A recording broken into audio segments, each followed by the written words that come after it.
Hola, ¿qué tal? Soy el pastor Eduardo Lara de la Iglesia Nueva Esperanza aquí en Creswell, Oregon, y me gustaría invitarte a tener un tiempo especial de adoración, tiempo para conectarte con Dios.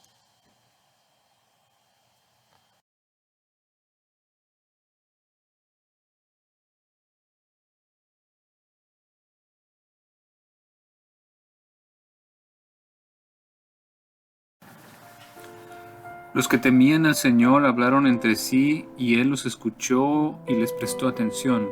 Entonces escribió en su presencia un libro de memorias de aquellos que temían al Señor y honran su nombre.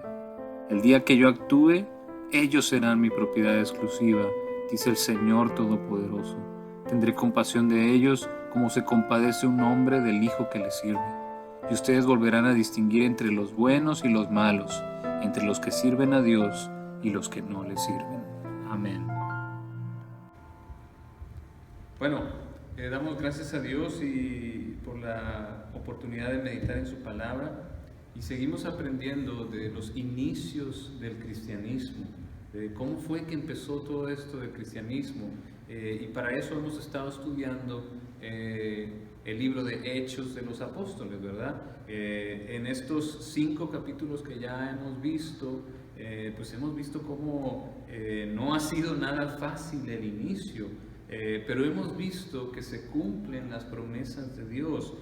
Sin duda había obstáculos para el cristianismo, había problemas de afuera, problemas externos, y había problemas internos.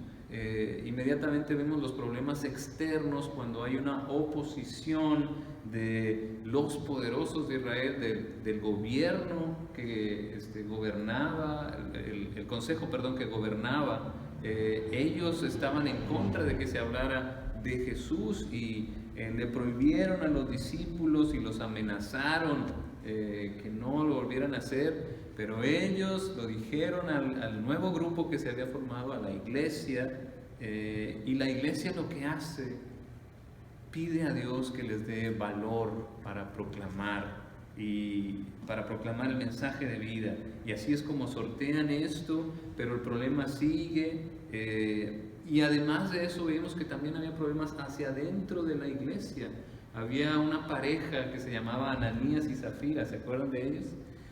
Ananías y Zafira, como veían que todos vendían sus casas y ayudaban en la iglesia, daban el dinero a la iglesia y todo, ellos vendieron la suya.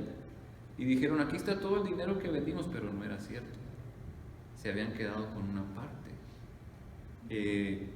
Vaya insensatez tratar de engañar a la iglesia. Y Pedro se da color, se da cuenta y le dice, ¿por qué hiciste eso?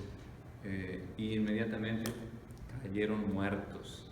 Entonces toda la iglesia se asustó. Este problema interno no dejó que ese pensamiento de buscar la fama, de buscar como ser, yo soy más espiritual porque doy más dinero a la iglesia, no dejó que ese pensamiento entrara en la iglesia de una manera ejemplar, ¿verdad? Que asustó a toda la iglesia y a su alrededor.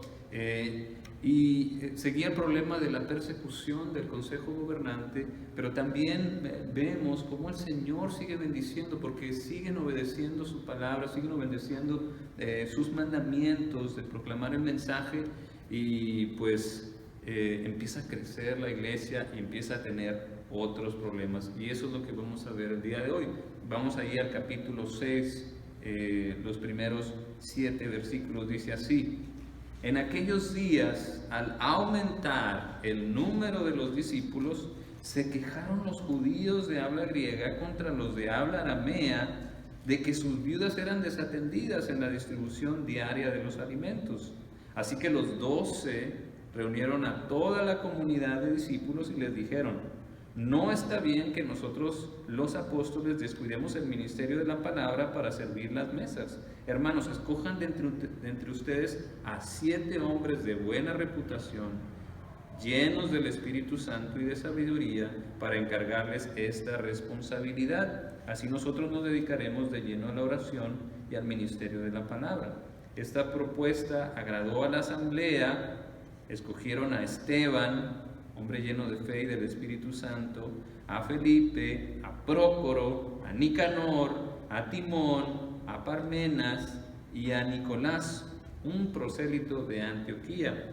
Los presentaron a los apóstoles, quienes oraron y les impusieron las manos, y la palabra de Dios se difundía, y el número de los discípulos aumentaba considerablemente en Jerusalén, e incluso muchos de los sacerdotes de esos del consejo gobernante obedecían la fe. Uno de los principales argumentos en contra del cristianismo son los cristianos. La iglesia se le quiere identificar como la iglesia siempre tiene problemas. ¿Y será eso lo que realmente identifica a la iglesia? Pues no.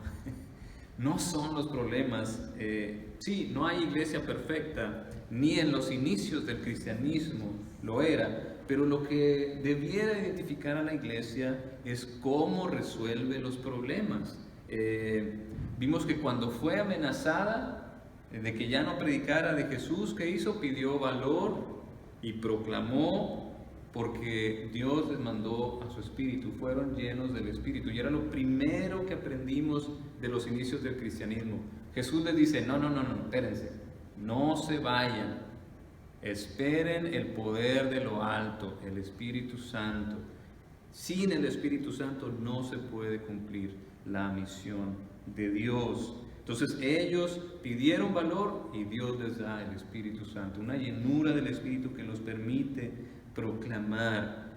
Luego vino eso del engaño de Ananías y Zafira, y el Espíritu ahí intervino directamente y acabó con ese problema. Y ahorita lo que estamos viendo es que tienen un problema de crecimiento.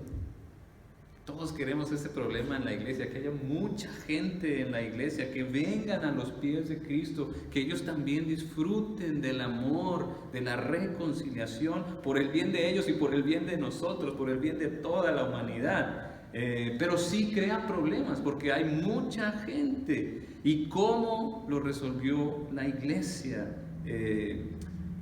Los que no creen en Cristo agarran de excusa cualquier cosa para no seguirlo, pero no podemos negar cuando la iglesia no sigue las enseñanzas de Cristo, cómo afecta. Podemos ser hasta un obstáculo para el Evangelio. ¿Usted sabe quién fue Gandhi, este gran revolucionario pacifista de la India? Él venció al imperio inglés sin usar las armas, consiguió la independencia sin usar las armas, pero él fue hindú hasta el final de su vida, y él adoraba a Cristo como una de las encarnaciones de Dios, no la única, y no pudo dar el paso final para hacerse cristiano. Y en una autobiografía que se publicó en India después, él dice que en sus días de estudiante lo impresionó muchísimo leer los evangelios, y pensó seriamente en bautizarse y hacerse miembro de una iglesia cristiana. Pensaba que el cristianismo tenía la solución para el racismo, para las diferencias sociales que afectaban mucho en India. Es un gran problema, las castas, las diferencias sociales. Si tú naciste pobre, naciste en la más bajo, ahí te vas a quedar, y si naciste en lo alto, ahí te vas a quedar. Entonces, un domingo por la mañana, así como hoy, vino Gandhi a una iglesia cristiana que estaba cerca, con el propósito de hablar con el pastor al terminar el culto. Pero cuando entró al templo, los que estaban encargados de sentar a la gente, le negó el asiento. Le dijo, usted debe ir a una iglesia de negros. Entonces Gandhi salió del templo para no volver jamás. ¿Usted lo culparía?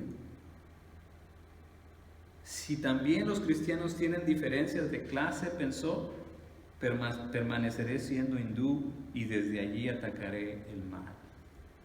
Vaya error de la iglesia. ¿Por cuántas cosas no tenemos que pedirle perdón a la gente a nombre de la iglesia?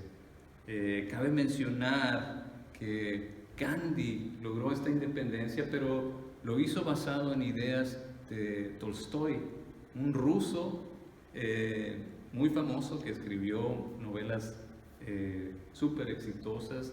Él tenía tanto éxito que dijo, bueno, necesito encontrarle sentido a la vida.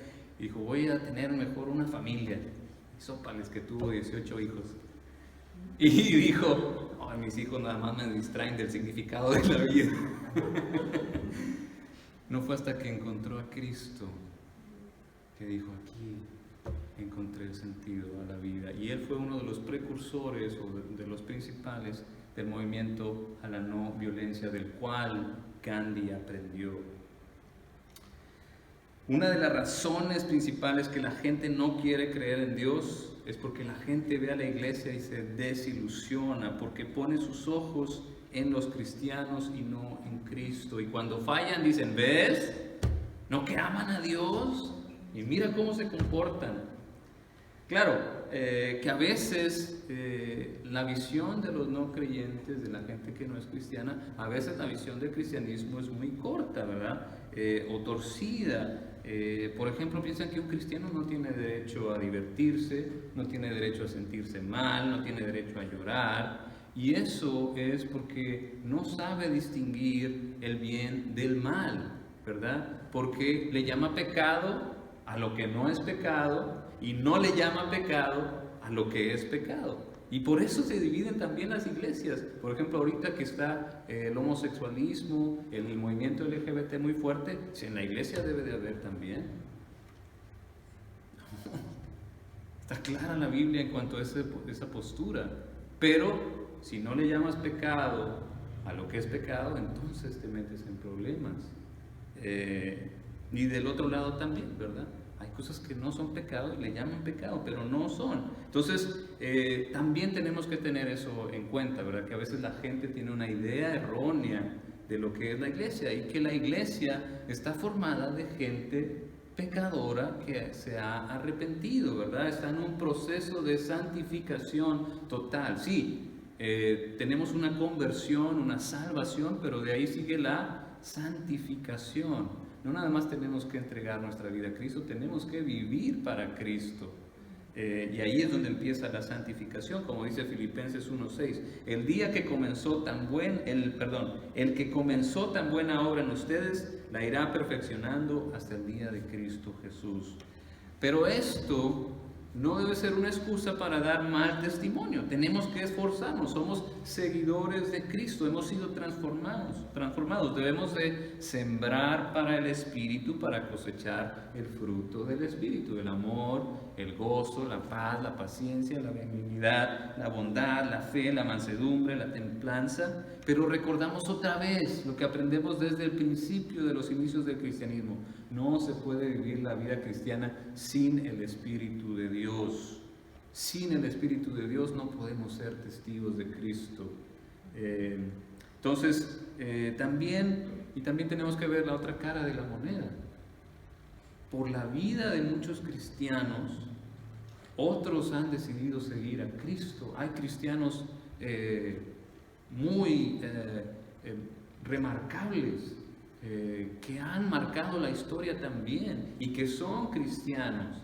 Y eso también tenemos que verlo, porque ellos fueron testigos de Cristo, o no tanto así famosos, sino también gente que no es famosa le dice, oiga, ¿y usted por qué está tan contento? ¿De dónde saca alegría usted? ¿Cómo es que usted está tan contento con el propósito de su vida? ¿Cómo es que tiene esta paz en medio de la tormenta? Porque tengo a Dios, porque soy cristiano, porque sigo a Cristo, porque su Espíritu me ha cambiado, porque tengo un propósito claro. También podemos ver eso, porque lo que nos toca a nosotros ser embajadores, representantes de Cristo, del reino de Dios, divertirnos sanamente, llorar con los que lloran, reír con los que ríen, hacer buenas obras, servicio, cuidar y amar a nuestro prójimo, especialmente con el que vivimos y convivimos todos los días, nuestra familia.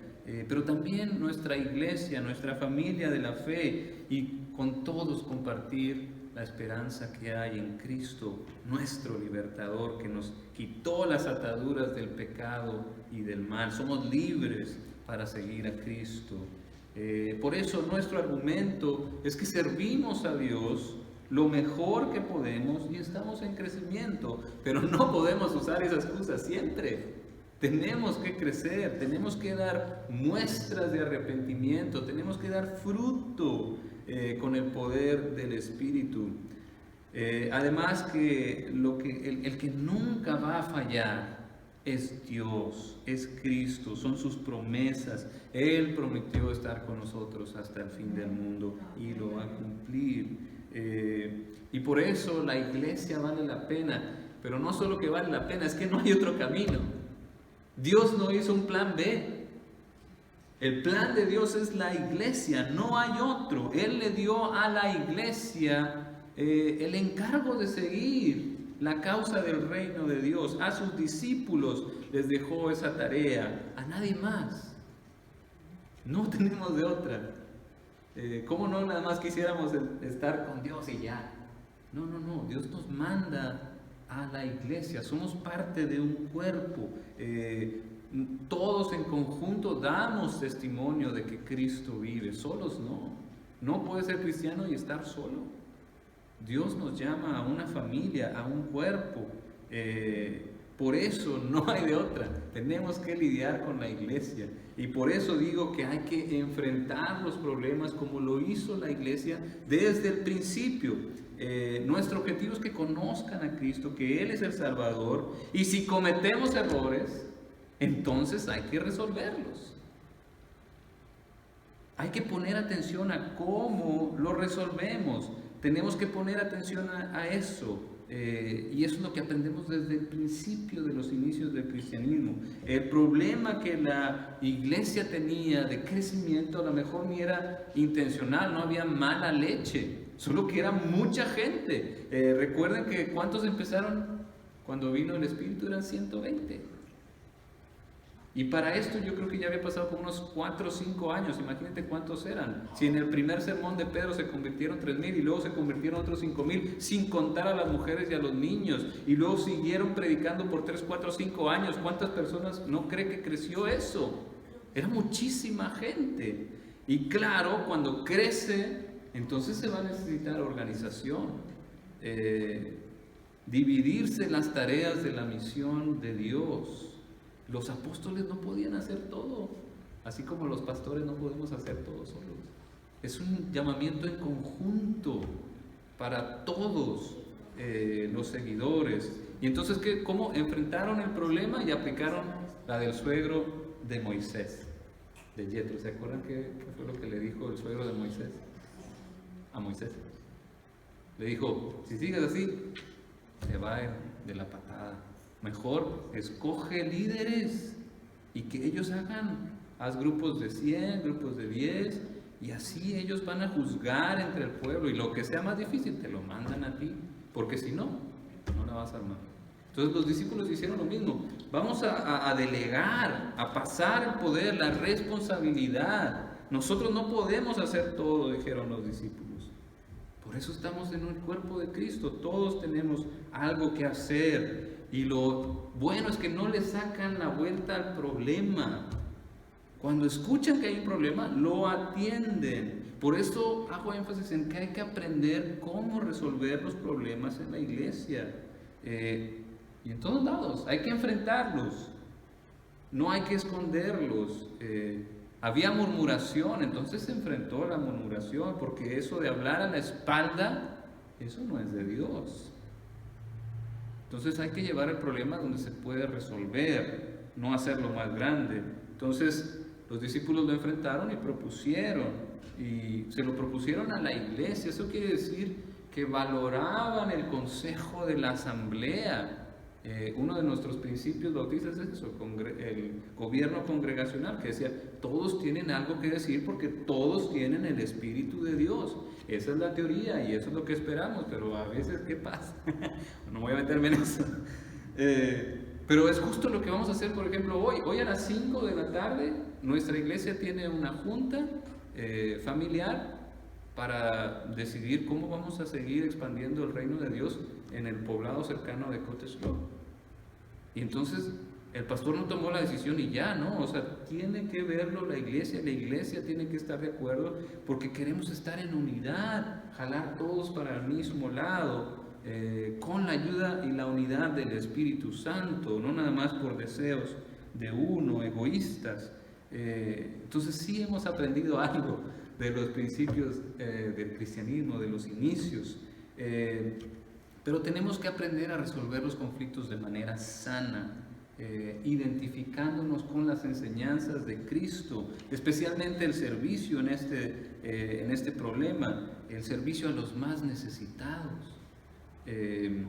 Así es como se debe de identificar a la iglesia, no con los problemas, sino cómo se resuelve, y con las enseñanzas de Cristo, como dijo: como ustedes saben, los gobernantes de las naciones oprimen a sus súbditos y los altos oficiales abusan de su autoridad, pero entre ustedes no debe ser así. Al contrario, el que quiera hacerse grande entre ustedes deberá ser su servidor, y el que quiera ser primero deberá ser esclavo de los demás, así como el Hijo del Hombre no vino para que le sirvan, sino para servir y para dar su vida por rescate por muchos. La iglesia es diferente. Aquí no tenemos un CEO. La organización es diferente. El reino de Dios tiene los valores diferentes y seguimos las enseñanzas de Cristo, no para nuestra honra, sino para honra de Dios.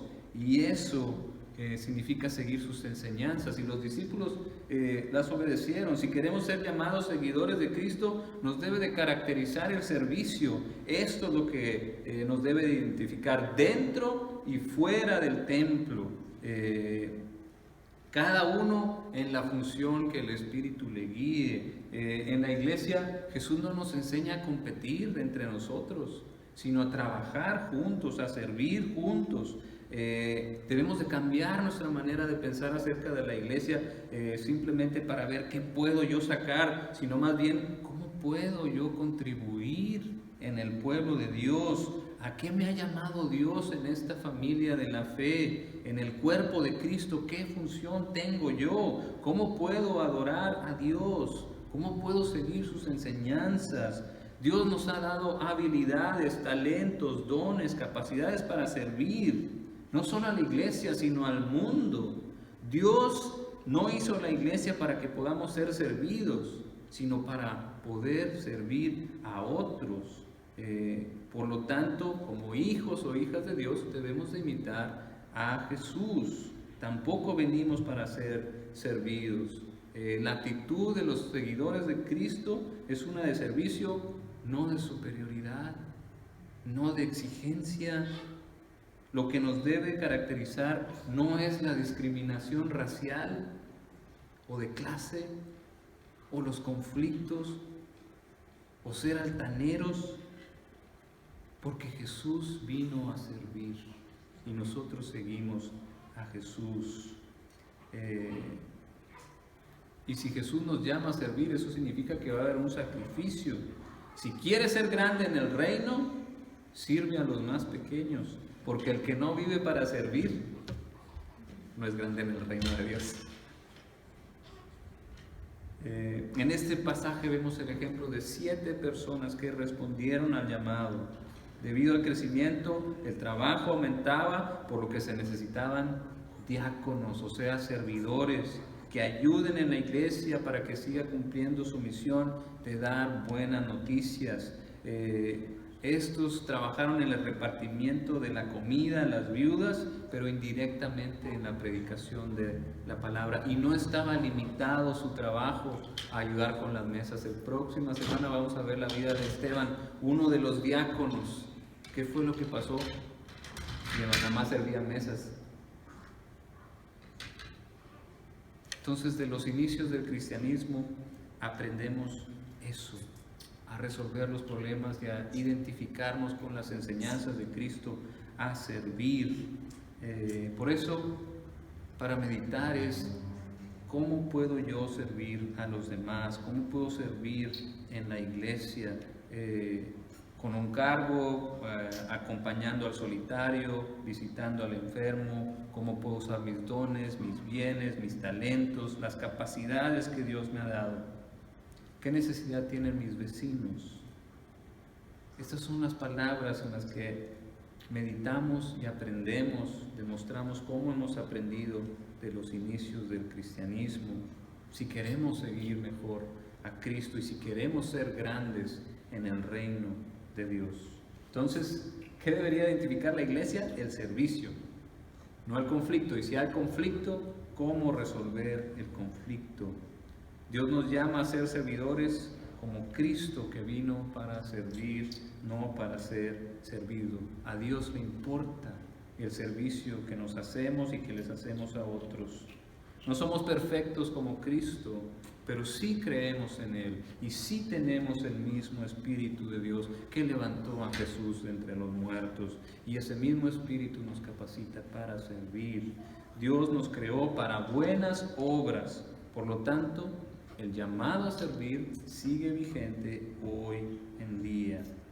Como dice el apóstol Pablo en Colosenses 3:23, hagan lo que hagan, trabajen de buena gana como para el Señor y no como para nadie de este mundo, conscientes de que el Señor los recompensará con la herencia. Ustedes sirven a Cristo el Señor. El que no vive para servir no es grande en el reino de Dios. Que el servicio sea una característica de nuestra vida todos los días, dentro y fuera del templo. Amén. Amén. Vamos a tener un tiempo de respuesta, y si tú, por eso se llama canto de respuesta, para que respondamos, ¿verdad? Entonces, si usted nunca ha recibido a Cristo en su corazón, si usted es pecador y quiere perdón de sus pecados, pues el único que puede ayudarnos es Jesús. Y si usted quiere recibirlo en su corazón, puede pasar al frente y decir: yo quiero recibir a Cristo en mi corazón, quiero perdón de mis pecados, quiero vida eterna, me arrepiento de mis pecados. Entonces podemos hacerlo. Si usted no se siente en la confianza, pregúntele a alguien de la congregación y con mucho gusto estoy seguro que le va a compartir de lo que necesita hacer para recibir a Cristo. Y si usted ya recibió a Cristo y quiere bautizarse, pertenecer a esta iglesia, también es bienvenido para unirse y trabajar juntos, como dice este canto. Amén.